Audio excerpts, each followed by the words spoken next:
Welcome to story Stellar ഭാഗം 30. രാവിലെ 11 മണി.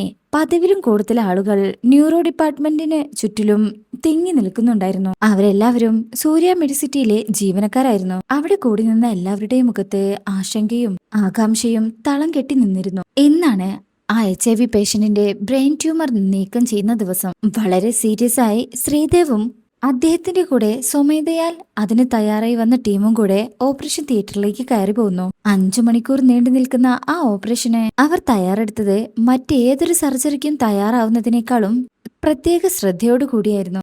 പുറത്താണെങ്കിൽ എല്ലാവരും ശ്വാസം അടക്കി പിടിച്ച കാത്തു നിൽക്കുന്നത്. ശിവാനി അടക്കമുള്ളവർ പ്രാർത്ഥനയോടുകൂടിയാണ് അവിടെ ഇരിക്കുന്നത്. സമയം കഴിഞ്ഞു പോകുന്തോറും അവരുടെ മനസ്സിൽ ആദ്യം കൂടി വന്നു. ഇനി എന്താണ് അടുത്തത് സംഭവിക്കാന്നറിയാതെ അവരാകെ ആശയക്കുഴപ്പത്തിലായി. ഓപ്പറേഷൻ കഴിഞ്ഞ് 5 മണിക്കൂർ കഴിഞ്ഞ് സമയം 4 മണി പിന്നിട്ടിരുന്നു. മുൾമുനയിൽ നിൽക്കുന്നതിന് തുല്യായിരുന്നു ഓപ്പറേഷൻ ടേബിളിലെ അവസ്ഥ. ഓപ്പറേഷൻ എത്രയും പെട്ടെന്ന് തീർത്ത് പുറത്തിറങ്ങാനുള്ള വ്യഗ്രത അവരുടെ മുഖത്തും ഉണ്ടായിരുന്നു. ശ്രീദേവ് ഓരോ എക്യുപ്മെന്റ്സ് ഇങ്ങനെ ചോദിക്കുന്നുണ്ട്. അവന്റെ ഗ്ലൗസ് ഇട്ട കൈകൾ നിറയെ ചോരയായിരുന്നു. സിസ്റ്റർ റുബി ട്രേയിൽ നിന്ന് ഓരോന്നായി എടുത്തുകൊണ്ടിരുന്നു. മൈക്രോസ്കോപ്പിലൂടെ ആ ട്യൂമറിന്റെ അവസാന കഷ്ണം കൂടെ ശ്രീദേവ് കണ്ടുപിടിച്ചപ്പോഴാണ് അവരുടെ എല്ലാവരുടെയും ശ്വാസം നേരെ വീണത്. അതോടെ കട്ട് ചെയ്ത് കഴിഞ്ഞാൽ ശസ്ത്രക്രിയ ഏകദേശം കഴിഞ്ഞു തന്നെ പറയാം. അതിനുശേഷം മുറിവുണ്ടായ സ്ഥലം തുന്നിക്കിട്ടേ വേണ്ടുള്ളൂ. അവരെല്ലാവരും ശ്രീദേവിന്റെ സൂക്ഷ്മമായ ഈ നിരീക്ഷണം സൂക്ഷ്മതയോടെ നിരീക്ഷിക്കുകയായിരുന്നു. അത്രയും നേരം വിജയകരമായി മുന്നോട്ടു പോയ ശസ്ത്രക്രിയയുടെ മുഴുവൻ ക്രെഡിറ്റും ഡോക്ടർ ശ്രീദേവിനുള്ളതായിരുന്നു. സ്റ്റിച്ച് ഇടാറായപ്പോൾ ഡോക്ടർ പ്രകാശ് പറഞ്ഞു, ഡോക്ടർ, നിങ്ങൾ എത്ര മണിക്കൂറായി ഇങ്ങനെ നിർത്താണ്ട് ജോലി ചെയ്യുന്നു? ഇത് ഞാൻ ചെയ്തോളാം, നിങ്ങൾ മാറി നിൽക്കൂ. ഇത് കേട്ടു നിന്ന ഡോക്ടർ ഡേവിഡ് പറഞ്ഞു, അല്ല ഡോക്ടർ പ്രകാശ്, ഞാൻ ചെയ്തോളാം. ശ്രീദേവ് അവരെ രണ്ടുപേരെയും നന്ദിപൂർവ്വം നോക്കിക്കൊണ്ട് പറഞ്ഞു, ഞാൻ മാത്രമല്ല, നമ്മളെല്ലാവരും മണിക്കൂറുകളായി ഈ ഓപ്പറേഷൻ ടേബിളിന് ചുറ്റും നിൽക്കുന്നു. സ്റ്റിച്ചിങ് കൂടെ കഴിഞ്ഞാൽ ഇത് അവസാനിക്കും. ഇത് ഞാൻ ചെയ്തോളാം, നിങ്ങൾ മാറി നിൽക്കൂ. സിസ്റ്റർ റൂബിയുടെ കയ്യിൽ നിന്ന് സർജിക്കൽ ത്രെഡും സൂചിയും വാങ്ങിച്ച് സ്റ്റിച്ച് ഇടാൻ തുടങ്ങി. അവര് 3 പേരും ശ്വാസം കയ്യിൽ പിടിച്ചാ നിൽക്കുന്നുണ്ടായിരുന്നത്. ഈ അവസാന നിമിഷത്തിൽ എന്തെങ്കിലും പിഴവ് സംഭവിക്കുമെന്നായിരുന്നു അവരുടെ ഭയം. ശ്രീദേവ് ശ്രദ്ധയോടുകൂടെ തുന്നിക്കെട്ടാൻ തുടങ്ങി. പക്ഷേ എവിടെയോ പിഴച്ചു. കൈ തെറ്റി സൂചി അവന്റെ കൈയിലേക്ക് കുത്തിക്കയറി. ഛേ, ശ്രീദേവിന്റെ കൈ മുറിഞ്ഞു. ഡോക്ടർ പ്രകാശ് ശ്രീദേവിന്റെ അരികിലേക്ക് നീങ്ങി. മാറി നിൽക്ക് ശ്രീദേവ്, ഇനി ഞാൻ ചെയ്തോളാം. ശ്രീദേവ് ഉള്ളിൽ ശാന്തമാവാൻ ശ്രമിച്ചുകൊണ്ട് എല്ലാവരെയും നോക്കി. ഡോക്ടർ പ്രകാശ്, നിങ്ങളിങ്ങനെ പേടിക്കാതെ.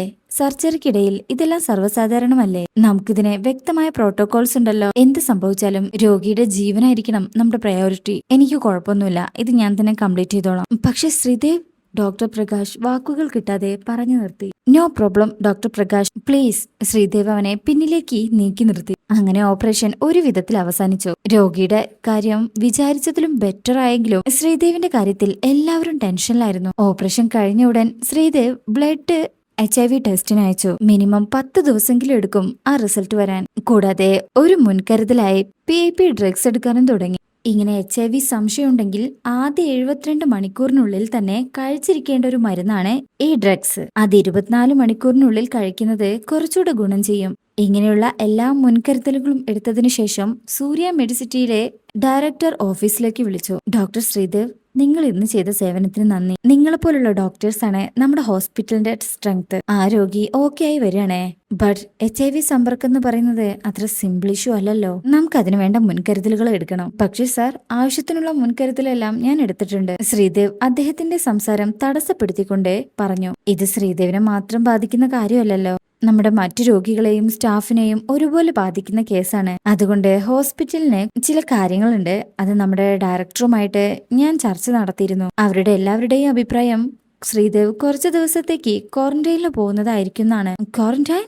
ശ്രീദേവ് അതിശയത്തോടെ ചോദിച്ചു. അതെ, റിസൾട്ട് വരുന്നതുവരെ ഒരു മുൻകരുതൽ എന്ന നിലയ്ക്ക് നമുക്ക് എല്ലാവർക്കും അതായിരിക്കും നല്ലത്. ഇനി റിസൾട്ട് കാണാം അഥവാ പോസിറ്റീവ് ആയാൽ നാളെ നമുക്കൊരു പഴി കേൾക്കരുതല്ലോ. അത് നമ്മുടെ ഹോസ്പിറ്റലിന് തന്നെ വലിയ ചീത്തപ്പേരുണ്ടാക്കും. ഡയറക്ടർ വിശദമാക്കി. അവനപ്പം തന്നെ ഹോസ്പിറ്റലിൽ നിന്ന് ഇറങ്ങി സെൽഫ് ഐസൊലേഷനിൽ പോവാൻ തയ്യാറായി. സ്വയം ശാന്തനാവാൻ ശ്രമിച്ചുകൊണ്ട് അവൻ കാറിൽ കയറി. ഓപ്പറേഷന് മുമ്പ് എങ്ങനെയായിരുന്നോ എല്ലാവരുടെയും സ്വഭാവം എന്നതിൽ നിന്നും വ്യത്യസ്തമായിരുന്നോ അത് കഴിഞ്ഞിട്ടുള്ള എല്ലാവരുടെയും പെരുമാറ്റം? അതുവരെ തന്നെ പുകഴ്ത്തുകയും പ്രശംസിക്കുകയും ചെയ്തവരെല്ലാം ഇപ്പോഴെല്ലാവരും ഒരു അകൽച്ച കാണിക്കുന്നത് പോലെ. എല്ലാവരുടെ മുഖത്തും അവനെ കാണുമ്പോൾ ഒരു ആശങ്കയും അപരിചിതം ഉള്ളതുപോലെ. അതുകൊണ്ട് തന്നെ റിസൾട്ട് വരുന്നത് വരെ വീട്ടിലിരിക്കാമെന്നുള്ള ഒരു തീരുമാനത്തിലേക്ക് അവന്റെ മനസ്സ് എത്തിച്ചേർന്നിരുന്നു. പതിവില്ലാതെ ഇത്രയും ദിവസം കണ്ടിന്യൂസ് ആയിട്ട് തനിയെ വീട്ടിലിരിക്കുക എന്നുള്ളത് അവനെ സംബന്ധിച്ച് വളരെ ബുദ്ധിമുട്ടുള്ള ഒരു കാര്യമായിരുന്നു. കൂടാതെ റിസൾട്ട് എന്താവും എന്നാലോചിച്ചിട്ടുള്ള ഒരു ടെൻഷനും. നെഗറ്റീവ് ആകുന്ന മനസ്സ് പറയുന്നുണ്ടെങ്കിലും പോസിറ്റീവ് ആവാനുള്ള സാധ്യത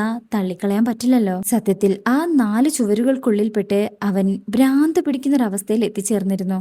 അങ്ങനെ ഒരു ഞായറാഴ്ച എത്തി. പതിവ് പോലെ അമൃത ആര്യന്റെ കൂടെ ചെലവഴിക്കാനായി ഹോസ്പിറ്റലിലെത്തി. ഒരുപാട് സമയം അവളുടെ കൂടെ കളിച്ച ശേഷം അവൻ ക്ഷീണത്തിനായി കിടന്നുറങ്ങി. അവളൊരു കാപ്പി കുടിക്കാനായി നഴ്സിംഗ് സ്റ്റേഷനിലേക്ക് നടന്നു. അങ്ങനെ കാപ്പിയൊക്കെ എടുത്തോണ്ടിരിക്കുമ്പോ സിസ്റ്റർ റീത്ത നഴ്സിംഗ് സ്റ്റേഷനിലേക്ക് പോകുന്നത് അവൾ കണ്ടായിരുന്നു. നിങ്ങൾ അറിഞ്ഞോ ഡോക്ടർ ശ്രീദേവിന്റെ കാര്യം? റീത്ത സിസ്റ്ററുടെ ശബ്ദം അമൃതയ്ക്ക് ക്യാൻറ്റീനിൽ നിന്ന് കേൾക്കാമായിരുന്നു. ശ്രീദേവിന്റെ പേര് കേട്ടതും പിന്നെ അവൾക്ക് അവിടുന്ന് പോകാൻ കഴിഞ്ഞില്ല. അവൾ അവിടെ തന്നെ നിന്ന് സിസ്റ്റർ റീത്ത എന്താ പറയാൻ പോകുന്നതെന്ന് കാതോർത്തു. റീത്ത സിസ്റ്ററുടെ ചോദ്യം കേട്ട് നഴ്സിംഗ് സ്റ്റേഷനിൽ ഉണ്ടായിരുന്ന എല്ലാ സിസ്റ്റർമാരും അവരുടെ ചുറ്റിലും കൂടി. ശ്രീദേവ് എന്നുള്ള പേര് തന്നെയായിരുന്നു അവരുടെയും ആകാംക്ഷയ്ക്ക് കാരണം. എന്താ കാര്യം, എന്താ എന്നിങ്ങനെ പലരും ചോദിക്കാൻ തുടങ്ങി. കുറച്ചു ദിവസം മുമ്പ് HIV പോസിറ്റീവ് ആയ ഒരു പേഷ്യന്റിന്റെ സർജറി ഉണ്ടായിരുന്നു.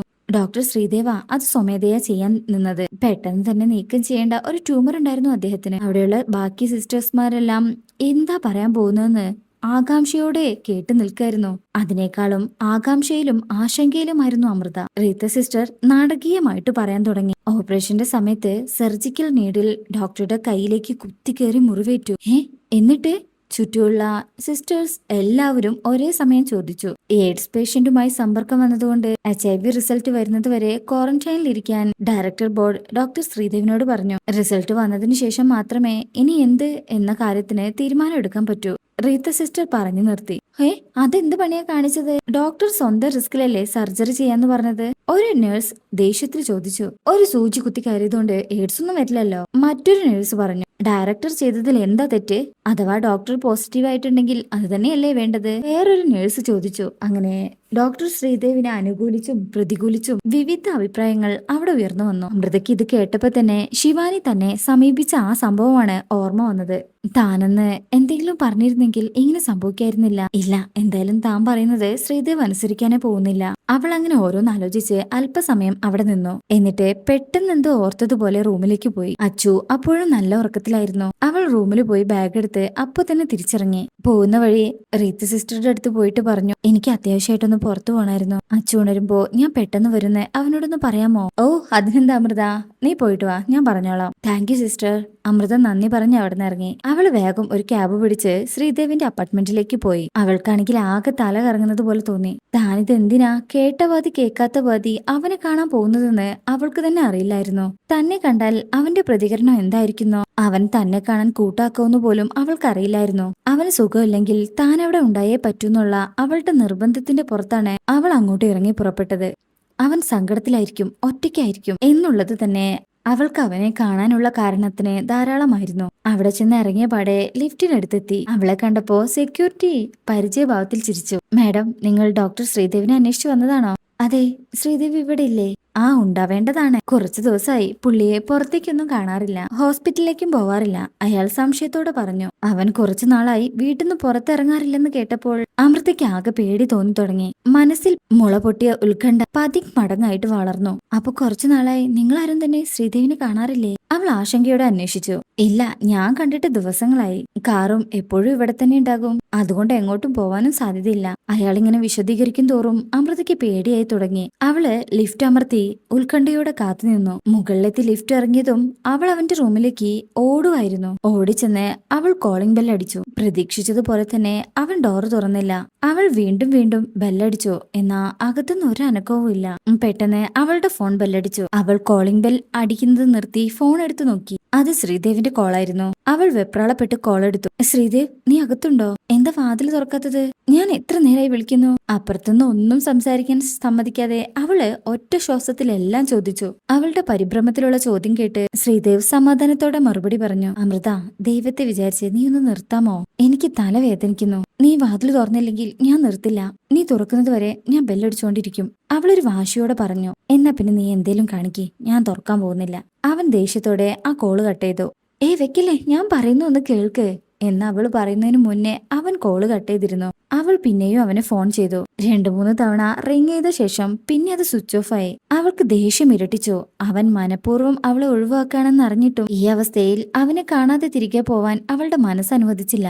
അവൾ വീണ്ടും കുറച്ചു സമയം കൂടെ ആ കോളിംഗ് ബെൽ അടിച്ചുകൊണ്ടേയിരുന്നു. കുറച്ചു സമയം കഴിഞ്ഞപ്പോ അവൻ അതും ഓഫാക്കിയിട്ടു. ശ്രീദേവ്, നീ എന്ത് പണി കാണിക്കുന്നത്? വാതിൽ തുറക്ക്.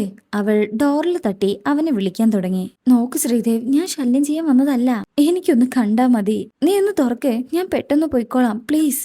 അപ്പോഴും അകത്തുനിന്ന് ഒരനക്കവും ഉണ്ടായില്ല. അവൾക്കറിയാം അവൻ തന്നെ ഒഴിവാക്കുന്നത് തന്നോടുള്ള ദേഷ്യം കൊണ്ട് മാത്രമല്ലെന്ന്. അവളുടെ കാര്യത്തിൽ ഒരു റിസ്ക് എടുക്കാൻ അവൻ എന്തായാലും തയ്യാറാവില്ല. HIV ടെസ്റ്റിന്റെ റിസൾട്ട് വരാതെ തന്നെ കാണാൻ അവൻ കൂട്ടാക്കില്ലെന്ന് അവൾക്ക് ഉറപ്പായി. അവൾ സങ്കടത്തോടെ അവിടെ ഇരുന്ന് പൊട്ടിക്കരഞ്ഞു. വീണ്ടും പലതവണ അവന്റെ ഫോണിലേക്ക് ഇങ്ങനെ മാറി മാറി വിളിച്ചു. ഒരുപാട് തവണ വാതിലിൽ മുട്ടി കെഞ്ചി പറഞ്ഞു. പക്ഷേ അവൻ അനങ്ങിയില്ല. എന്തൊക്കെ ചെയ്താലും ഇന്ന് താൻ അമൃതയെ കാണില്ലെന്നുള്ള വാശിയിലായിരുന്നു ശ്രീദേവ്. അവളാണെങ്കിൽ ഒരു തവണയെങ്കിലും കാണാതെ പോവില്ലെന്നുള്ള വാശിയിലും. അവൾ കുറെ സമയം അവനെ വിളിച്ചു കരഞ്ഞു. എന്നിട്ട് ബാഗും എടുത്ത് താഴേക്കിറങ്ങി. കുറച്ചു സമയം ശബ്ദമൊന്നും കേൾക്കാതായപ്പോൾ അവൾക്ക് മടുത്തു കാണുമെന്ന് ശ്രീദേവിന് തോന്നി. പക്ഷേ അവൾ രണ്ടും കൽപ്പിച്ചായിരുന്നു. എങ്ങനെയെങ്കിലും അവനെ കണ്ടേ തീരുമെന്ന് അവൾ മനസ്സിൽ ഉറപ്പിച്ചിരുന്നു. അങ്ങനെ ഈ ഭാഗവും ഇവിടെ കഴിഞ്ഞിരിക്കുകയാണ്. കൂട്ടുകാർക്ക് ചാനൽ ഇഷ്ടപ്പെട്ടിട്ടുണ്ടെങ്കിൽ, കഥ ഇഷ്ടമാവുന്നുണ്ടെങ്കിൽ ലൈക്ക് ചെയ്യുക, സബ്സ്ക്രൈബ് ചെയ്യുക. നിങ്ങളുടെ വിലയേറിയ അഭിപ്രായങ്ങൾ കമന്റ് ചെയ്യുക. താങ്ക്